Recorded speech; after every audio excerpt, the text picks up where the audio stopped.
Shalom, selamat sore ibu-ibu yang dikasihi Tuhan. Pada sore hari ini kembali kita masuk dalam ibadah Pelkat PKP dan pembacaan firman Tuhan terambil dari Yohanes pasalnya yang ke-17 ayatnya yang ke-12 sampai dengan 23.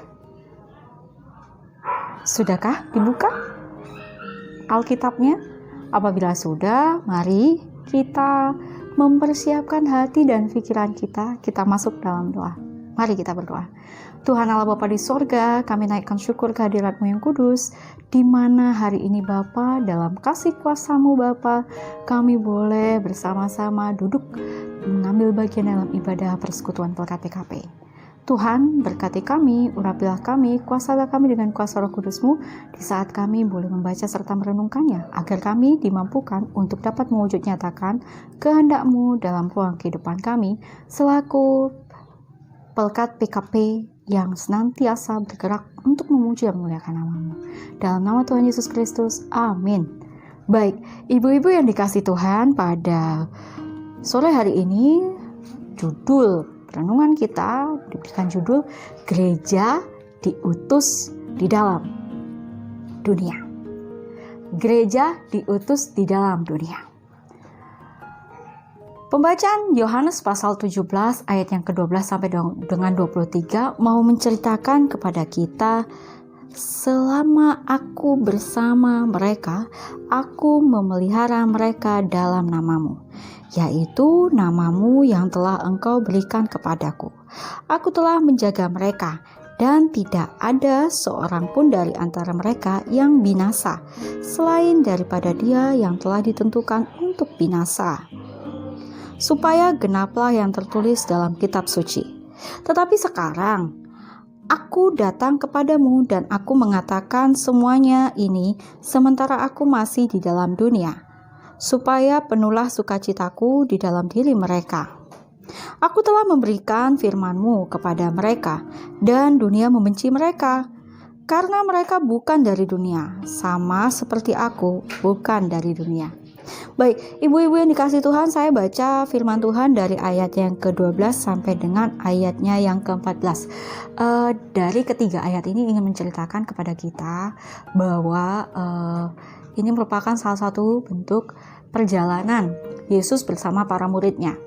Di dalam perjalanan, ini bukan hanya sekedar perjalanan biasa ya, tetapi ini perjalanan yang dimana mereka bergerak untuk menyampaikan firman Tuhan, memberitakan kebenaran firman Tuhan. Nah, di dalam perjalanan ini ternyata mereka menemui banyak sekali tantangan. Ibu-ibu yang dikasihi Tuhan, tentunya ya, ibu-ibu, kalau kita ditolak sama orang, pasti yang pertama kali kita rasakan ialah kenapa sih kok saya ditolak? Ada apa sih? Gitu kan, cari tahunya seperti itu. Dan kemudian setelah dapat informasinya atau sudah dapat penyebabnya, mungkin yang pertama kali ialah oh gitu.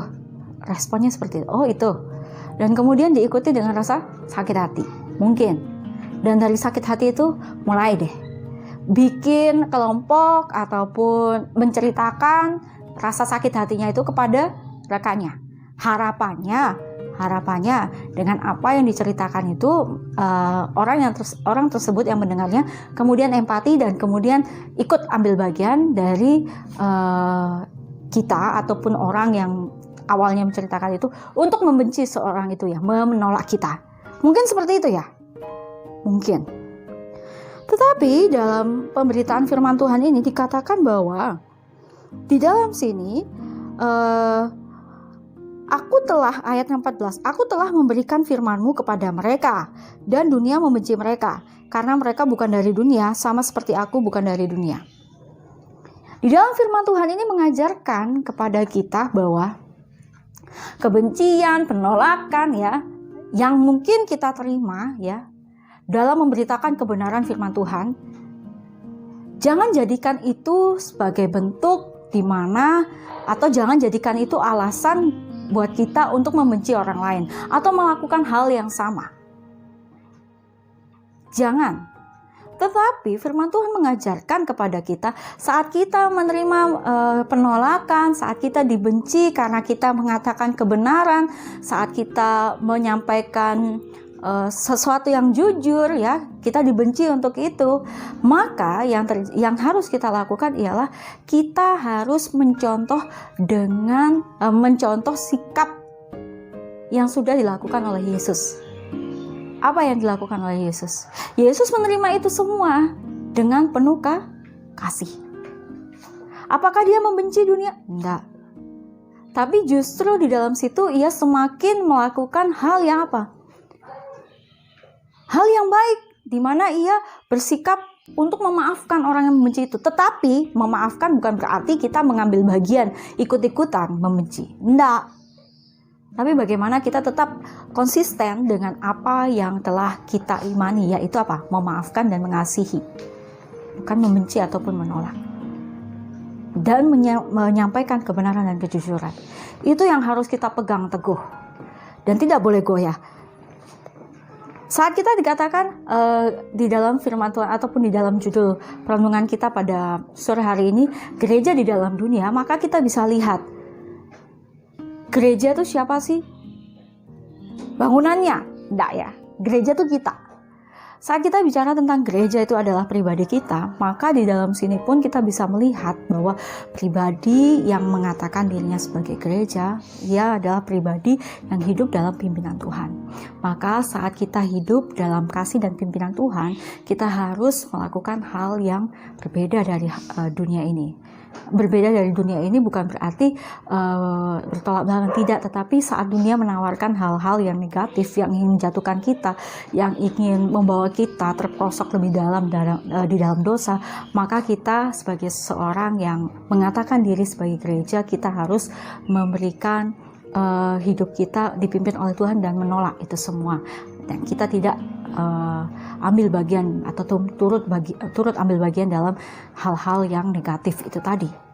Baik, ibu-ibu yang dikasihi Tuhan, kembali kita baca, aku tidak meminta supaya engkau mengambil mereka dari dunia, tetapi supaya engkau melindungi mereka daripada yang jahat. Mereka bukan dari dunia, sama seperti aku bukan dari dunia. Kuduskanlah mereka dalam kebenaran, firman-Mu adalah kebenaran, sama seperti engkau telah mengutus aku ke dalam dunia.